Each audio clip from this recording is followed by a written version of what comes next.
بسم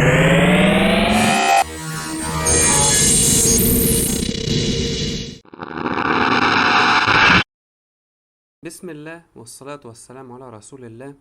أهلا وسهلا بكم في أول كورس من القزاز بروجرامينج أكاديمي. هنتعلم في الكورس ده أساسيات البرمجة باستخدام ال C++.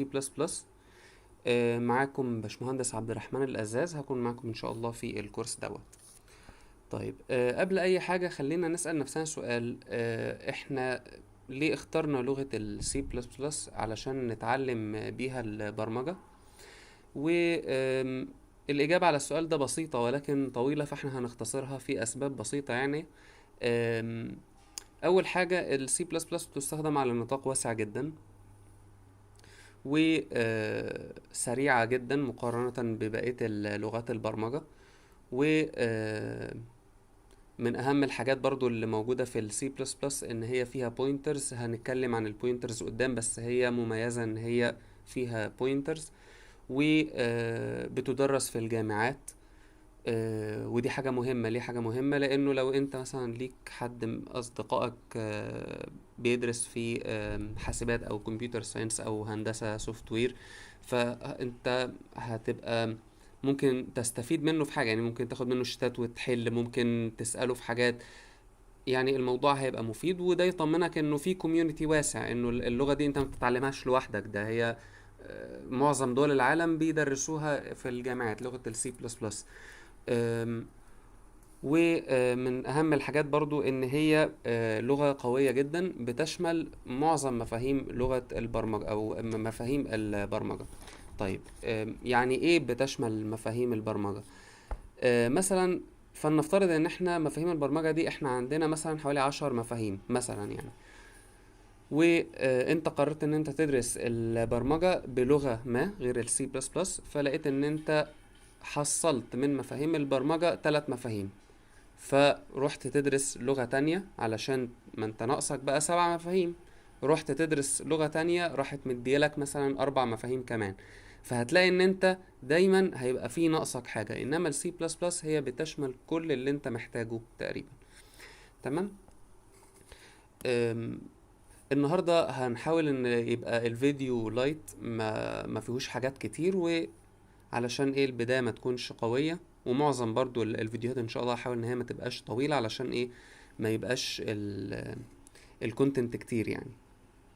تمام. طيب، اول حاجه في شويه حاجات كده محتاجين ان احنا نتفق مع بعض عليها يعني. مبدئيا في كونسبتس انا هتكلم عنها او مصطلحات انا هقولها. احنا لسه ما اتكلمناش عنها، يعني مجرد هذكرها زي البوينترز كده. لما قلت لك ان السي بلس بلس مميزه ان فيها بوينترز، ما تروحش دلوقتي وتبحث ايه هو البوينترز. ده موضوع كبير هنتكلم عنه بعدين وهنتعمق فيه بشكل خاص. ولكن حاجه احنا ما اتكلمناش عنها او ما شرحناهاش بلاش ان انت تسرش عنها. تمام، علشان بس ايه تبقى دماغك مترتبه.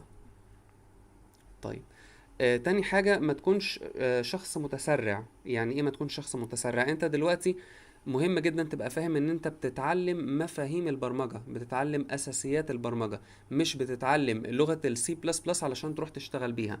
هو في فرق؟ في فرق. ايه الفرق؟ انت علشان تشتغل بالسي بلس بلس محتاج ان انت تكون متخصص في حاجة معينة فيه. يعني انت درست السي بلس بلس علشان تشتغل في الجيمنج مثلا، فالكورس بتاعنا مش هيفيدك في ده. هيفيدك ازاي؟ ان انت تبقى اتأسست فيه. يعني ما تقولش طب انا خلاص بقى انا مش مهم بالنسبه لي الاساسيات، انا عايز ان انا انط على طول واروح اتعلم الجيمنج، اتعلم ازاي ان انا اعمل العاب، اتعلم ازاي هصنع، اخش اخد كورس فرونت اند على طول، اخش اخد كورس باك اند علشان اعمل مواقع، اعمل ابلكيشنز، اعمل الحاجات دي كلها. لا، ما لازم تطلع السلم سلمة سلمة، ما تكونش شخص متسرع. اول حاجة بنتعلم اساسيات البرمجة. الكورس ده انت مش هتطلع تشتغل بيه، انت الكورس ده بتاخده علشان يأهلك ان انت بعديها تتخصص في شيء تشتغل بيه.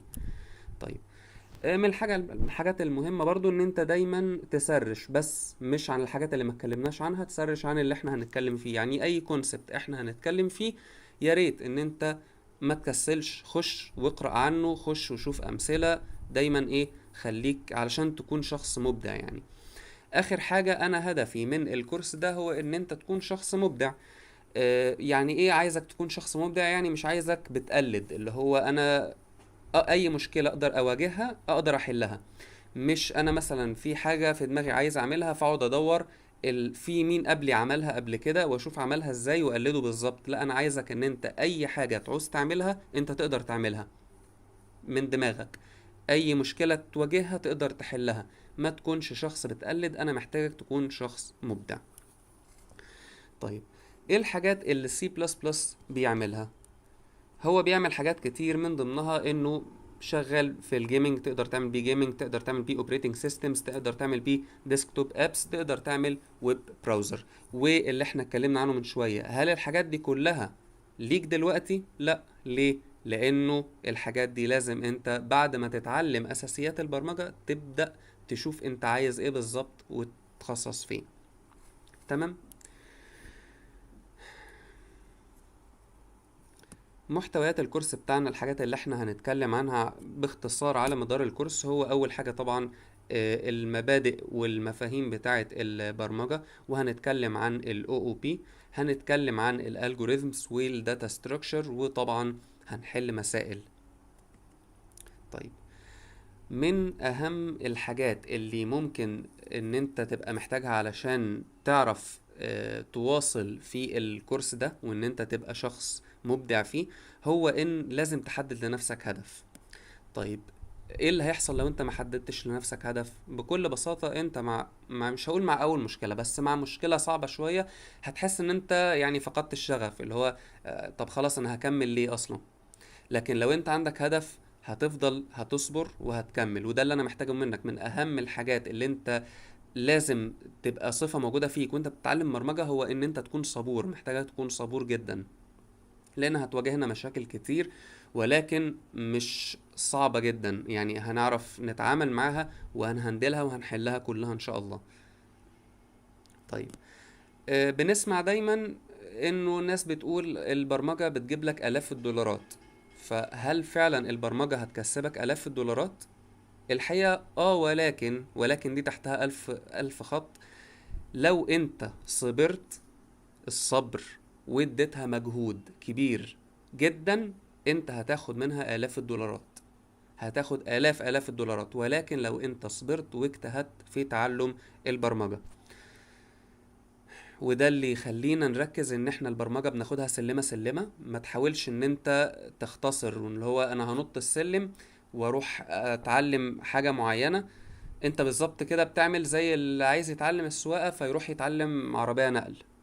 يا حبيبي انت بتتعلم السواقة لسه. لا، انا هخش، اصلا عايز اسوق عربية نقل، عايز سواق نقل، فتعلم سواقة النقل. اتعلم اسوق طيارة، عايز ابقى طيارة، اتعلم اسوق طيارة على طول. طب ما تتعلم السواقة واحدة واحدة. لا، ده اللي انت بتعمله دلوقتي. لو انت فكرت ان انت لا مش مهم الحاجات البدائية دي، بس هي مش بدائية، هي اللي هتخليك تتحط على التراك الصحيح. طيب، والسؤال الأهم اللي هيجي في بال أي حد، هي البرمجة سهلة؟ الحقيقة ما أقدرش أقولك إن البرمجة سهلة، وفي نفس الوقت البرمجة مش صعبة خالص. ده معناه إيه؟ البرمجة لو أنت اديتها المجهود الكافي هتلاقي إن أنت عارف تمشي فيها بشكل كويس. طب أنا اللي ما بريحش دماغي وأقولك البرمجة سهلة، بكل بساطة أنا لو قلتلك البرمجة سهلة وأنت عدت عليك بعض المشاكل اللي أنت شفت الفيديو وما فهمتش، وان شاء الله ده مش هيحصل، بس انت شفت الفيديو وما فهمتش، قعدت تسرش وما فهمتش، هتحس ان انت اللي هو انا المشكله فيا بسبب ان انا مثلا فهمي على قده شويه. فالناس بالنسبه لهم البرمجه سهله، لكن انا البرمجه عندي صعبه لان انا عندي مشكله. بس لا، البرمجه سهله للي بيديها المجهود الكافي. انت اديتها مجهود اقل هتحس بشوية صعوبة. طب هل ده معناه ان انت قدام مفيش حاجات صعبة هتقابلك حتى لو اديتها مجهود؟ فيه، ولكن زي ما قلنا بالمجهود، المجهود ده شيء ريلاتيف. مع المجهود ان انت هتقدر تحلها، مع الصبر هتقدر ان انت تمشي فيها. واخيرا، اخر حاجة حابب ان انا اقولها، انه على مدار الكورس بالكامل اي حاجة تحس ان انت وقعت عنك ومش فاهمها، اول خطوة تاخدها حاول تسرش بايدك. لانه ان انت تسرش ده يعني هيثبت المعلومة عندك احسن ما انت المعلومة مثلا انت عندك مشكلة فرحت تسأل حد او سألتني الاول، الموضوع مش ممكن ما يتثبتش. انما لو انت قعدت تسرش ده بيثبت المعلومة عندك، ان انت تحاول ان انت تجتهد ان انت تحلها بنفسك الاول. ده بجد من الحاجات اللي بتخليك تتعلم البرمجة اسرع. طيب انت سرشت وبرضو ما عرفتش او ما فهمتش، تعمل ايه؟ اوعى تعديها وتقول خلاص مش مهم وتطنش وتروح للمعلومة اللي بعدها. اسألني مرة واتنين وتلاتة، انا مفيش حد هيسألني عن حاجة الا وهخليك تفهمها. اكتب في التعليقات، ابعت لي انا رقمي هحطه، اي حاجة ابعت لي وانا هرد عليك. ولكن انت لو طنشت مشكلة معينة حاسس ان انت ما فهمتهاش ورحت مكمل على اللي بعدها، في المشكلة اللي بعد في الفيديو اللي بعده ممكن تلاقي برضو عندك مشكلة، اللي بعده هتلاقي عندك مشكلة، هتلاقي عندك كمية مشاكل انت ما استفدتش حاجة. وده السبب اللي هيخليني برضو احاول اخلي الفيديوهات بتاعتنا قدر الامكان تكون المعلومات اللي فيها معقولة، ما خليش فيها معلومات كتير، علشان الفيديو الواحد ما يبقاش عندك فيه مشاكل كتير، تبقى مشاكل معقولة تقدر ان انت تسرش عنها او تكلمني وتسألني. المهم ان ما تعديش ابدا فيديو وتروح للفيديو اللي بعده الا اذا انت فاهمه بالكامل بنسبة 100%. شكرا جدا ليكم، واشوفكم الفيديو الجاي ان شاء الله.